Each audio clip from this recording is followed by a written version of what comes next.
Buenas tardes a todos y bienvenidos al invitado de Radio Francia Internacional.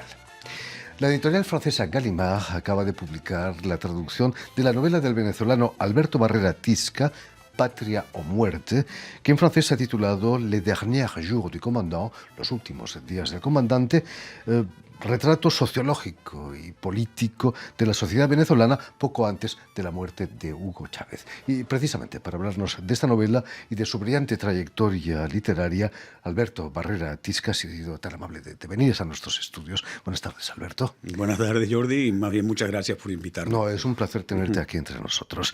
Permíteme que explique antes que nada que has nacido en Caracas en 1960, donde vas a licenciarte en Letras por su Universidad Central.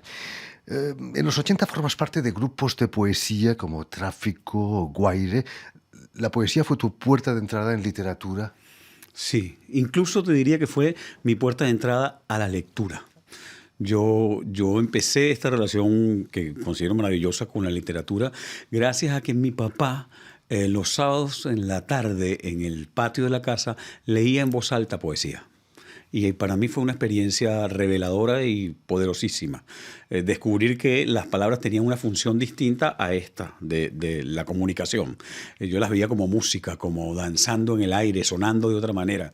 Y fue maravilloso. Eran poesías populares venezolanas que recitaba, declamaba. Y después, a partir de ahí, también empecé a escribir poesía.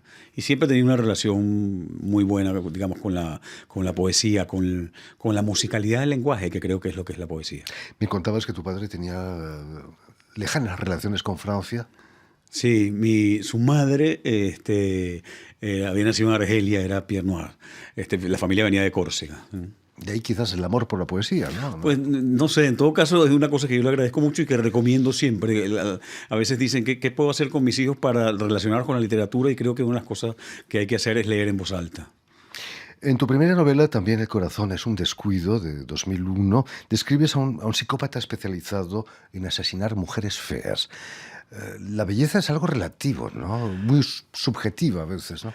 Sí, esa novela que era un poco una parodia y que quería jugar con eso, quería referirse un poco a esto.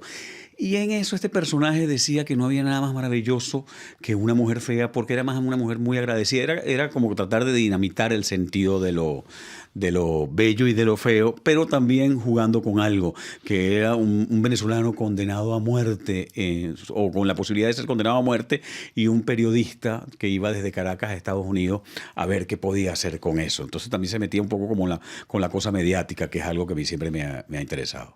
No he podido evitar pensar en aquella canción Que se mueran los feos, que se oía mucho en España en los 70. Claro, eso es no el te gran inspiró. combo. Van a eliminar los feos, es verdad, el gran combo de Puerto Rico. Imagínate.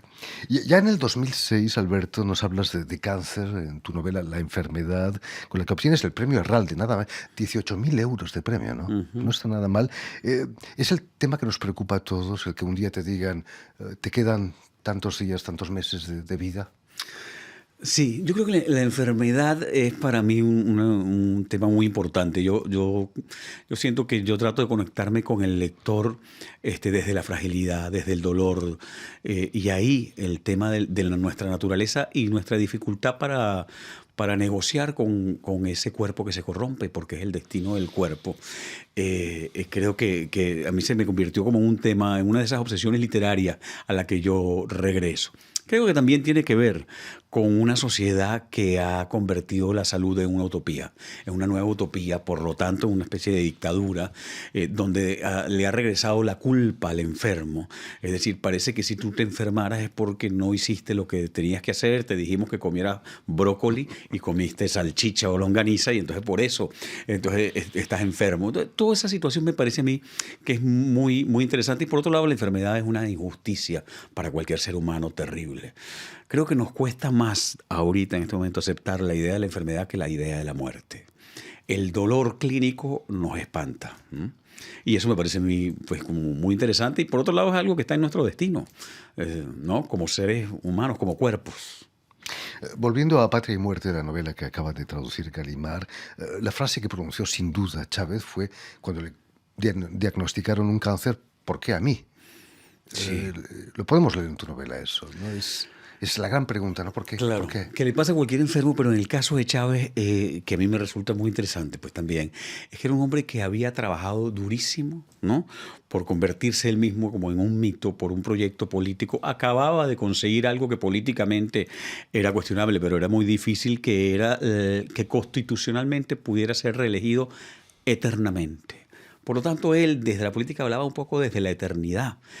Y apareció el único enemigo con el que no contaba, y era su propio cuerpo. Entonces, claro, en un tipo joven, ¿no?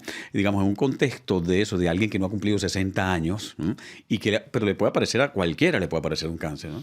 Eso tomó unas dimensiones trágicas de otro tipo. O sea, era alguien que quería convertirse en el eje y en el centro del país.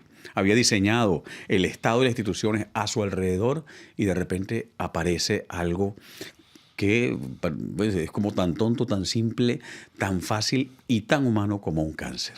Luchó como un tigre, ¿no? Contra la enfermedad, siguió trabajando hasta que el cuerpo aguante. Hemos Sí. leído en tu libro. Bueno, fíjate que yo siempre he pensado que Chávez tenía un problema. Chávez no tenía una épica real. Él tenía un discurso muy aguerrido y hablaba como si acabara de bajar de Sierra Maestra, digamos, ¿no?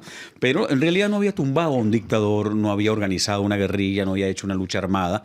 Había ganado las elecciones en un país petrolero, ¿no? Y podía hablar en contra incluso del imperialismo de manera muy fuerte, pero el imperialismo era su primer socio comercial. Estaba hablando de su socio, al quien le vendía petróleo, ¿no? Entonces, en Chávez, esa dinámica de la épica era un problema, y la consiguió en la enfermedad. Es decir, eso que acabas de decir tú, Jordi, es un poco el camino que siguió Chávez para conseguir, para reencontrarse con una épica que no lo había tenido en la historia, pues. Casi llegó a la santificación, ¿no?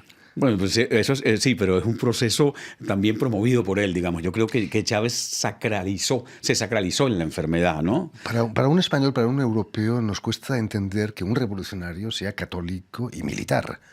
Sí, bueno, para un latinoamericano también, digo, o para algunos latinoamericanos. Digamos, yo vengo de una izquierda en Venezuela que nunca se relacionó bien con Chávez, porque es una izquierda de formación antimilitar, en contra del caudillismo militar que durante siglo y medio dominó la historia de Venezuela. Entonces, esta idea del proyecto militar de Chávez, yo creo que Chávez era fundamentalmente un soldado, y que su proyecto era militar, ¿no? Siempre nos creó una distancia.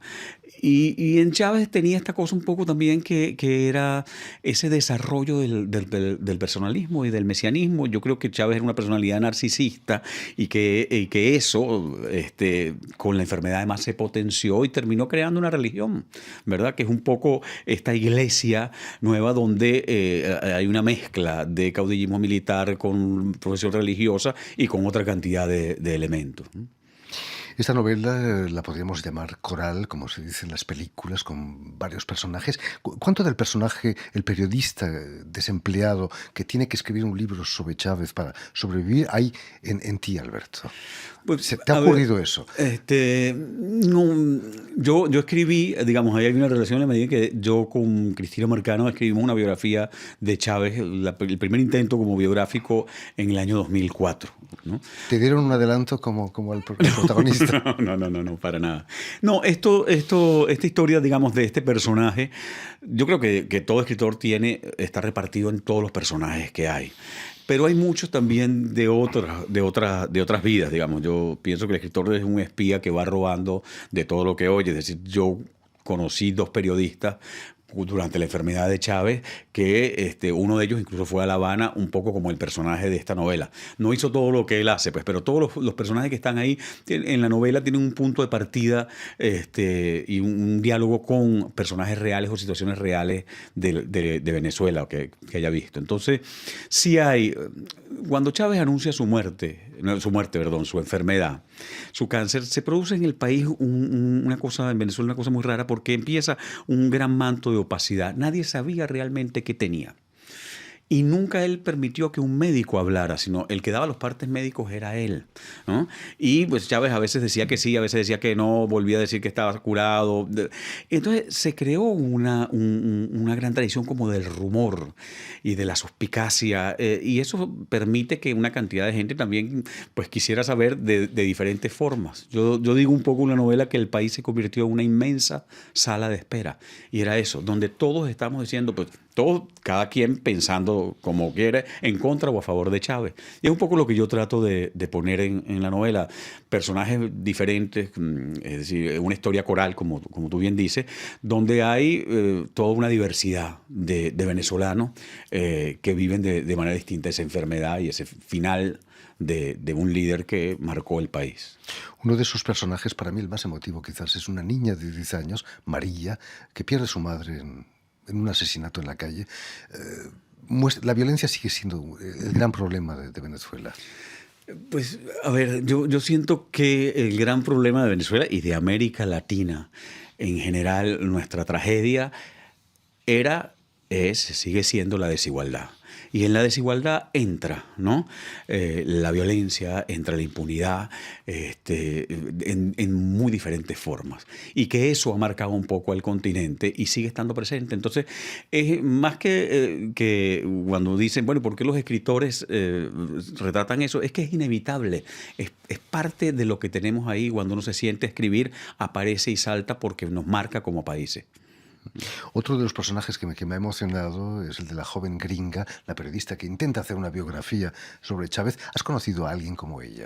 Blanca, rubia, quizás. Sí, bueno, a ver, ahí hay sí una elección porque en América Latina en general nos ocurre, en Venezuela ha pasado mucho, pero pasó en Nicaragua, pasó en cantidad de sitios, a veces tiene que lidiar con la mirada de los otros. La mirada de los otros a veces es muy buena y nos permite aprender mucho, pero a veces también tiene sus problemas. Hay una mirada que viene desde el exterior, desde Europa o desde Estados Unidos, que suele fascinarse muy rápidamente con cualquier caudillo tropical, o le parece que cualquier cosa que diga que es revolución es buena, o que cualquier cosa que esté en contra de los gringos ya per se es buena.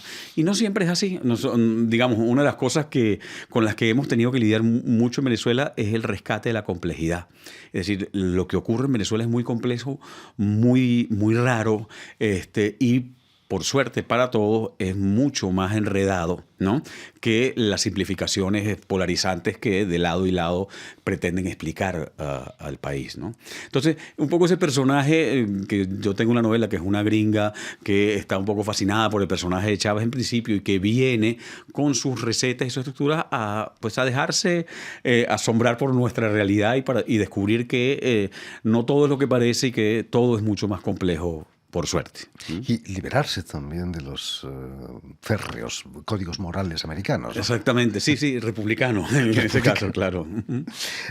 ¿Qué tenía Chávez que fascinaba tanto a la gente? ¿Carisma? ¿Se puede llamar a eso carisma? Sí, hay dos cosas. Yo creo que el carisma es un vínculo, ¿no? Y que de alguna manera hay unos ciertos líderes que tienen como ese talento. Chávez lo tenía. Chávez tenía algo cautivador, era muy buen comunicador, era un tipo con una inteligencia empática fabulosa que sabía qué querías oír tú y podía seducirte. Y son unos líderes como Trump también, que tienen la posibilidad de destapar la irracionalidad de los pueblos. No sé cómo lo logran, digamos, pero logran que empiecen a desbordarse unos procesos. ¿Y eso qué quiere decir? Que también el carisma pasa no solo por el líder carismático y sus talentos, sino por los carismados, para decirlo, ¿no? ¿Quiénes son aquellos que se conmueven y que se enganchan a favor o en contra de una manera también apasionada por este líder, ¿no? Es decir, el problema de Trump no es solo Trump, sino también es un pueblo norteamericano que se fascina con alguien como él, ¿no? Y el problema de Chávez también tiene que ver con eso. Entonces, por eso digo que son procesos complejos, pues, ¿no? Es cierto lo que he leído en tu novela, que Chávez hubiera sido mucho mejor atendido en Brasil, en Sao Paulo, que en Cuba, donde la oncología lleva 30 años de retraso. Sí, a ver, tú en general en la novela, que es una novela más que sobre Chávez, sobre una cantidad de personajes y las consecuencias, Chávez como una voz de telón de fondo, todo lo que aparece sobre la medicina y sobre la vivencia clínica de la enfermedad de Chávez es rigurosamente cierto, está investigado. Y sí, a Chávez el hospital de Sao Paulo, que además atendió a Lula, atendió a Lugo, el presidente de Paraguay, le ofreció a Chávez la posibilidad de atenderlo. Y es un hospital, una medicina muy avanzada en tratamientos de cáncer. Y por un problema de seguridad, ¿no? Porque pedían, según entiendo, dos cosas. Pedían que estuviera todo el piso, todo un piso disponible solo para Chávez y su comitiva, y que los médicos no declararan. Cosa que cuando operaron a Lula, por ejemplo, pues el primero que salió no fue Lula, sino el médico a dar su parte clínico. Y entonces eso no lo aceptó Chávez y prefirió su relación con Cuba. Era parte, además, de toda esta dinámica opaca, digamos, ¿no? Del control de la información con el que se manejó la enfermedad. Después de la desaparición de Chávez, las cosas no han cambiado demasiado en Venezuela. Y además, Chávez ha desaparecido del oficialismo, ¿no? Poca gente habla de Chávez. A ver, sí. Yo creo que sí han cambiado. Voy a ponerme. Yo sí, digamos, me gustaría meterme a ti. Se han empeorado mucho porque ha venido una crisis económica de unas dimensiones absolutas que no conocía Venezuela, que tiene que ver con nuestra naturaleza de país petrolero, que además, después de la dinámica y del proyecto, un poco del modelo de Chávez, es un país que dependía todavía más del petróleo. Entonces, al caerse los precios del petróleo, estamos en una dinámica de hiperinflación sin precedentes. Digamos, la situación venezolana ahorita es muy, muy complicada. Eso ha hecho que Maduro, que no tiene el carisma que tenía Chávez, haya cedido todavía más poder a los militares, ¿no? y haya endurecido un poco su gobierno. Un poco no, muchísimo su gobierno. Y entonces estamos también en una realidad de represión impresionante. Es decir, yo siento, en términos latinoamericanos, para decirlo así, yo pienso que Maduro está mucho más cerca de Pinochet que de Salvador Allende en estos momentos. Es un régimen mucho más militar, muy fuerte en nivel de censura y de represión, con presos políticos, etcétera, etcétera, etcétera. Y en ese sentido, también me parece interesante la desaparición un poco de Chávez como figura, pero yo creo que tiene que ver incluso con una estrategia que puede ser. Es decir, dentro del plan eclesial, digamos, del partido de gobierno, Maduro está haciendo su trabajo. Maduro está cargando con las consecuencias terribles y está protegiendo el legado, digamos, y la imagen de Chávez. A mí me pareció interesante, hace como 2 años pasé yo por el aeropuerto de Maiquetía y habían quitado las imágenes de Chávez. Mi especulación es, creo que puede ser cierta, que tampoco quieren que se asocie a Chávez al desastre económico que vive eso. Y quien está haciéndose cargo de esa tarea diligentemente, devotamente, es Nicolás Maduro. No hace mucho escribías en el New York Times que la única solución al conflicto venezolano es la negociación. ¿Se puede negociar? ¿Es todavía posible sentarse en una mesa? Claro, es muy difícil. Fíjate. Y a veces uno siente que la negociación es imposible. Pero si no es la negociación, ¿qué es?